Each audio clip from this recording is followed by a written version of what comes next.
हमारे यहाँ एक है, वो तो कहता है कि हम तो फलांग के जन्नत में चले जाएंगे, कूट के जन्नत में चले जाएंगे। इल्म की बुनियाद पे जन्नत में जाने की बात कर रही है जी, ईमान की बुनियाद पे नहीं, इल्म की बुनियाद के ऊपर। जागो प्यारे जागो, चैन से सोना है तो अभी जाग जाओ। मुख्तसर सी तालीम कर लेते हैं। बिस्मिल्लाहिर्रहमानिर्रहीम। नबी सल्लल्लाहु अलैहि वसल्लम का वाकया है भाई। नबी सल्लल्लाहु अलैहि वसल्लम का दीन और नबी सल्लल्लाहु अलैहि वसल्लम का इस्लाम और नबी सल्लल्लाहु अलैहि वसल्लम की दीन की मेहनत, वो हमारी नजर के सामने रहना चाहिए ताकि हमें अपनी कमी और कोताही पता चले और कितना गैप है बीच में, कितना डिस्टेंस है वो पता चले, ताकि उस डिस्टेंस को हम पूर्ण कर सके, उस गैप को हम पूर्ण कर सके, उस गैप को बढ़ सके और वो दूरी दूर हो जाए। क्योंकि मोहम्मदुर रसूलुल्लाह हमारा कलमे का हिस्सा है, कलमे का जुज़्व है, पार्ट है। नबी सल्लल्लाहु अलैहि वसल्लम से हमारा इस्लाम मैच हो रहा है कि नहीं? नबी सल्लल्लाहु अलैहि वसल्लम की जिंदगी से हमारी जिंदगी मैच हो रही है कि नहीं? के इंसानियत के बारे में गम कुरन फिक्र और तरफ से हमारा गम कुरन फिक्र और तरफ मैच हो रहा है कि नहीं, ये कब्र में पूछा जाएगा। मन नबियु का जी।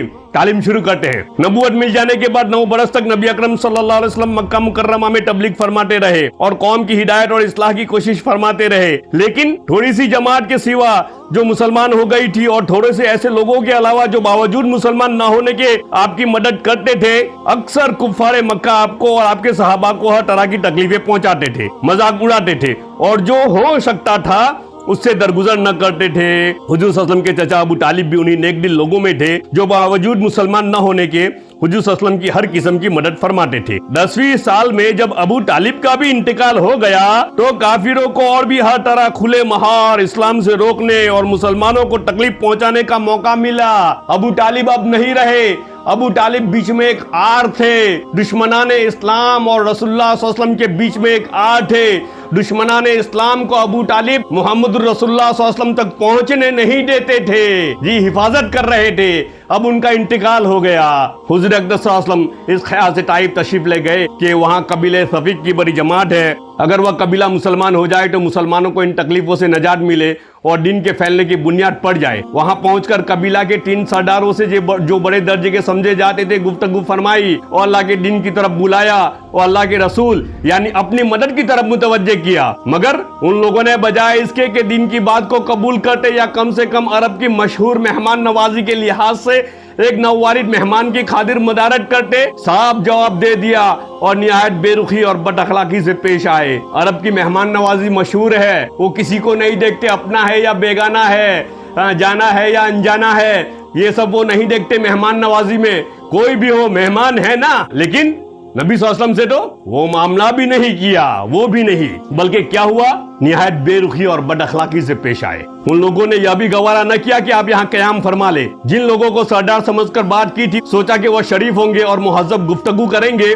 उनमें से एक शख्स बोला कि ओहो, आप ही को अल्लाह ने नबी बनाकर भेजा है। दूसरा बोला कि अल्लाह को तुम्हारे सिवा कोई और मिलता ही न था जिसको रसूल बनाकर भेजते। तीसरे ने कहा, मैं तुझसे बात करना नहीं चाहता, इसलिए कि अगर तू वाकई नबी है जैसा कि दावा है तो तेरी बात से इनकार कर देना मुसीबत से खाली नहीं, और अगर झूठ है तो मैं ऐसे शख्स से बात करना नहीं चाहता। इसके बाद उन लोगों से नाउमीद होकर हुज़ूर अकरम सल्लल्लाहु अलैहि वसल्लम ने और लोगों से बात करने का इरादा फरमाया कि ये सरदार लोग, ये बड़े लोग तो नहीं बात मान रहे, चलो अब पब्लिक से बात करो ताकि पब्लिक मेरी बात मान ले। आप तो हिम्मत और इस्तिक़लाल के पहाड़ थे, मगर किसी ने भी कबूल नहीं किया, बल्कि बजाय कबूल करने के हुज़ूर सल्लल्लाहु अलैहि वसल्लम से कहा कि हमारे शहर से फौरन निकल जाओ और जहां तुम्हारी चाहत की जगह हो वहां चले जाओ। हुज़ूर अकरम सल्लल्लाहु अलैहि वसल्लम जब उनसे बिल्कुल मायूस होकर वापस होने लगे तो उन लोगों ने शहर के लड़कों को पीछे लगा दिया कि आपका मजाक उड़ाए, तालियां पीटे, पत्थर मारे, हत्ता कि आप सल्लल्लाहु अलैहि वसल्लम के दोनों जूते खून के जारी होने से रंगीन हो गए। हुजूर अकरम सल्लल्लाहु अलैहि वसल्लम इसी हालत में वापस हुए। जब रास्ते में उन शरीरों से इत्मीनान हुआ तो हुजूर सल्लल्लाहु अलैहि वसल्लम ने यह दुआ मांगी। किसे दुआ मांगी? अल्लाह से दुआ मांगी।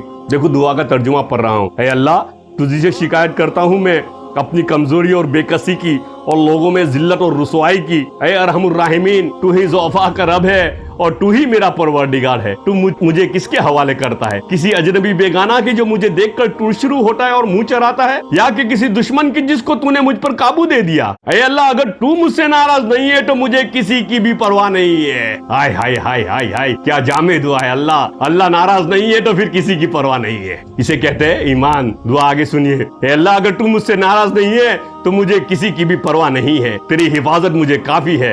मैं तेरे चेहरा के उस नूर के टुफैल जिससे तमाम अंधेरियां रोशन हो गई और जिससे दुनिया और आखिरत के सारे काम दुरुस्त हो जाते हैं, इस बात से पनाह मांगता हूं कि मुझ पर तेरा गुस्सा हो या तू मुझसे नाराज हो। तेरी नाराजगी का उस वक्त तक दूर करना जरूरी है जब तक तू राजी ना हो। न तेरे सिवा कोई ताकत है, न कोई कुव्वत। क्या दुआ है, क्या जामे दुआ है। और क्या कह रहे, अल्लाह के लाडले हैं जिनकी टुफैल में कायनात को वजूद बख्शा है अल्लाह ने, जिनके सदके टुफैल में वो अल्लाह से कह रहे हैं, वो अल्लाह से इल्तिजा कर रहे हैं कि तेरी अगर तू नाराज हो गया तो मेरा क्या होगा। तेरी नाराजगी दूर करना मुझे जरूरी है ना। बिल मुकाबिल थोड़ा कुछ इल्म पढ़ लिया, थोड़ा कुछ जान लिया, लंबा जब्बा चढ़ा दिया हमने, 2-4 चिल्ले 4 महीने लगा लिए और कुछ किताबें पढ़ ली किसी ने, है ना। तो क्या कहता है, फलांग के जन्नत में चला जाएगा। क्या, कैसे जन्नत में? फलांग जन्नत का दावा ठोक दिया उसने, तो जन्नत का दावा ठोक देता है ना। और कहता है फलांग के, हमारे यहाँ एक है, वो तो कहता है कि हम तो फलांग के जन्नत में चले जाएंगे, कूट के जन्नत में चले जाएंगे। इल्म की बुनियाद पे जन्नत में जाने की बात कर रहे हैं ये जी, ईमान की बुनियाद पे नहीं, इल्म की बुनियाद के ऊपर। अल्लाह ने उनको इल्म दिया है, एक दिन फरलांग कर जन्नत में पहुंच जाएंगे। और अल्लाह के नबी का ये हाल है। अल्लाह के नबी का देखो कितना बदला हुआ इस्लाम है। आज हम जिसे इस्लाम कह रहे हैं ना, वो इस्लाम, अल्लाह की मदद क्यों ना आ रही है, नहीं आ रही। बिल्कुल बदला हुआ इस्लाम हमें मिला हुआ है, बदला हुआ इस्लाम जी। इस्लाम की पूरी शक्ल बदली हुई है ना। मालिकुल मुल्क की शान कहारी को इस पर जोश आना ही था कि हजरत जिब्राइल इस्लाम ने आकर सलाम किया और अर्ज किया कि अल्लाह ताला ने आपकी कौम की वो गुफ्तगू जो आपसे हुई सुनी और उनके जवाबात सुने, और एक फरिश्ता को जिसके मुतालिक पहाड़ों की खिदमत है आपके पास भेजा है कि आप जो चाहे उसको हुक्म दे।